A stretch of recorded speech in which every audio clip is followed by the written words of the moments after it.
So we said in part one, we keep our program separate for three main reasons. One, to better meet different goals, needs, or interests. Two, out of respect for the history, culture, tradition of each one of those arts and our specific lineage. And three, to provide a more robust martial arts education. So in this installment, I want to elaborate on points number 2 and 3.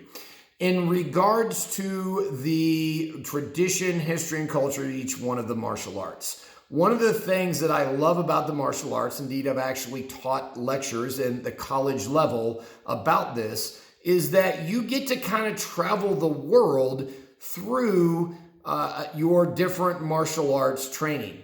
And if you're a serious student, then you get to appreciate how the history, the culture, the belief system of the parent country of that martial art influenced its fighting style, the typography influenced the fighting style. You get to see how all that fits together. And maybe that's not your main goal, it usually isn't, but it is a pretty cool side benefit that you get. And I've had very different experiences from each one of the different routes that I have taken on my martial arts journey. And I believe it's my duty to preserve that experience and that tradition in each one of those routes. For example, how I would interact with seniors or classmates in one tradition might be very different in another. What is acceptable behavior in one martial art, or what is considered good etiquette in one martial art, might be considered rude or aggressive in another. And this even applies to how you might tap from one tradition to another. Now, there are certainly things that kind of cross over.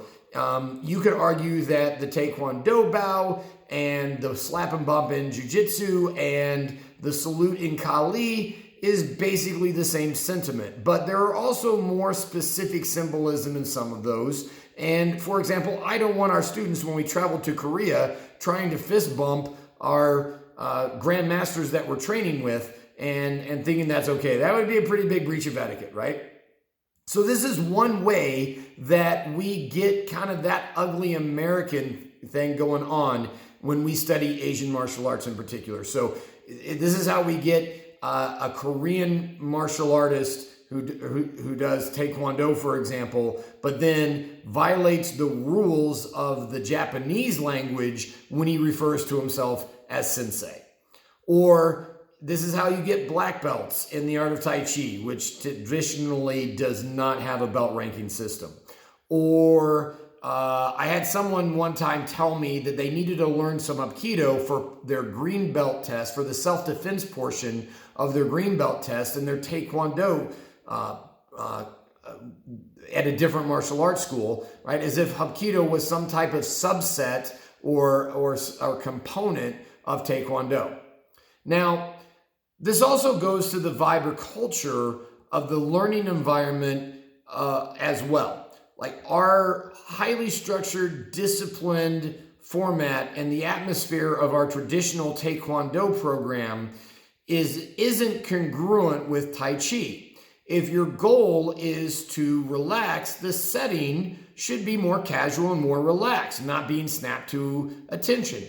So you see, in some ways, the different culture goes back to the first point, meeting different needs or goals or interests, okay?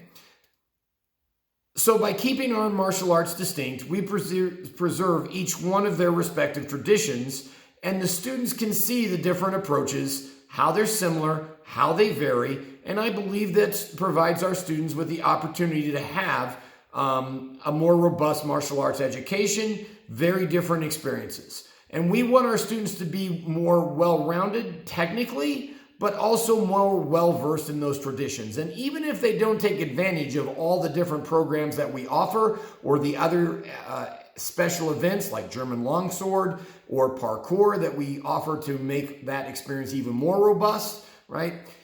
Even if they just focus on their one, they will still be around. They'll still get to see how what they do fits within the overall martial arts landscape much better. I sometimes say that basically as I continue to do more martial arts and fall in love with basically all of them in general, I ended up building the martial arts school that I ultimately realized I kind of always wanted, where I could have been exposed to many more styles and different approaches, and be able to understand those differences, those pros and cons from a much earlier in my martial arts career. And now I don't mean that to be a knock on any of my teachers or any of my schools. I am grateful and blessed that all the ones I walked into were very good ones. I've been in this profession to know I certainly have opinions and not all of them are good, but none of them were mine. I've been very blessed in that. And that's perhaps why I can tell the differences I can now. But I am proud that we offer our students the same education that I search far and wide for, all under the same roof.